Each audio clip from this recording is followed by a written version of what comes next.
और मैं प्रवासी बंगाली हूँ, लेकिन अभी तो गुजरात कह सकते हैं, गुजरात में 35 साल से हूँ। और इसलिए है कि बंगाल में जो उन्नति नहीं था, हमें प्रवासी होना पड़ा, परियायी श्रमिक होना पड़ा, ये कुशासन के वजह से आज उसको मुक्ति मिल रहा है और रामराज प्रतिष्ठा हो रहा है। माननीय श्री शुभेंदु अधिकारी का शपथ ग्रहण हो रहा है थोड़ी देर में। उसके वो आनंद से हमें जो आनंद हो रहा है, इसके लिए हम रह नहीं पाए। और हम तो जुड़े हुए हैं भाजपा से, लेकिन हम चाहते हैं कि सबको एक अच्छी तरह जीवन जीने का जो माहौल मिले वो बंगाल में होना चाहिए, वो बंगाल में है नहीं। एक अच्छी तरह से जय सिया राम करके हो, जो भी हो हैं, उसको बिल्कुल आसान आज़ादी आज मिला है।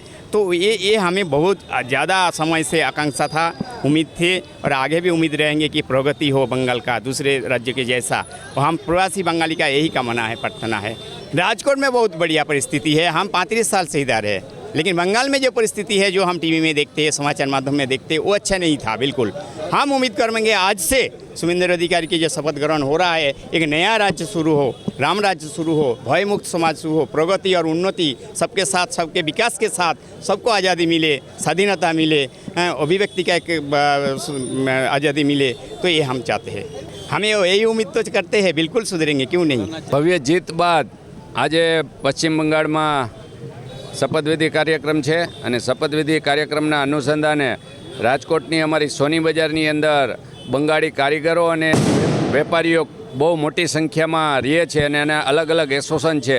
બધા જ એસોસિએશન મળી અને આજે એક જીતનો ઉત્સવ માટે આતશબાજીનો કાર્યક્રમ યોજ્યો છે અને આ કાર્યક્રમની અંદર ખૂબ મોટી સંખ્યામાં લોકો જોડાણા છે।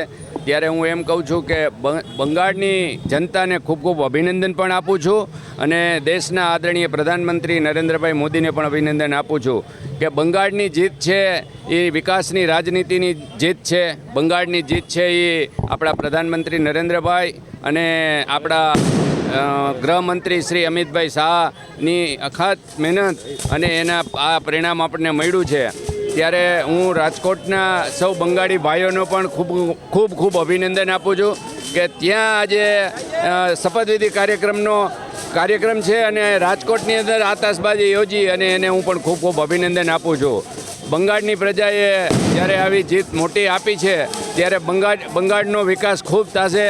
આજે એવો માહોલ દેશની અંદર યોજાયો છે કે 2014માં દેશના આદરણીય પ્રધાનમંત્રી બન્યા પહેલીવાર નરેન્દ્રભાઈ, ત્યારે આખો દેશ ઉત્સવ મનાવી રહ્યો હતો, એવો આજે આખો દેશ ઉત્સવ મનાવી રહ્યો છે અને આખા દેશમાં આ માહોલને અનુસંધાને આપણા પ્રધાનમંત્રીને આખા દેશમાંથી ખૂબ ખૂબ શુભેચ્છા। હા, ચોક્કસપણે હવે જે ગુંડારાજ બંગાળમાં હતું એ દૂર થઈ અને બંગાળની પ્રજા ખૂબ એના માટે પોતાના ધંધા અને વિકાસ વિકસિત બંગાળ કરી અને વધારે વિકાસ પણ કરશે અને જે કાંઈ મુશ્કેલી હતી, એક પણ જાતની મુશ્કેલી હવે ભારતીય જનતા પાર્ટીના રાજમાં નહીં પડે અને આજે જે મુખ્યમંત્રીએ શપથ લીધા છે એને પણ આપણે શુભેચ્છા આપીએ અને બંગાળની પ્રજાને પણ શુભેચ્છા આપીએ કે આવી સારી એવી આપણને બહુમતી આપી અને આપણા જે એના ગુંડારાજમાંથી મુક્તિ મળશે એના માટે આપણા પ્રધાનમંત્રી અને આપણા ગૃહમંત્રીને પણ આપણે અભિનંદન આપીએ।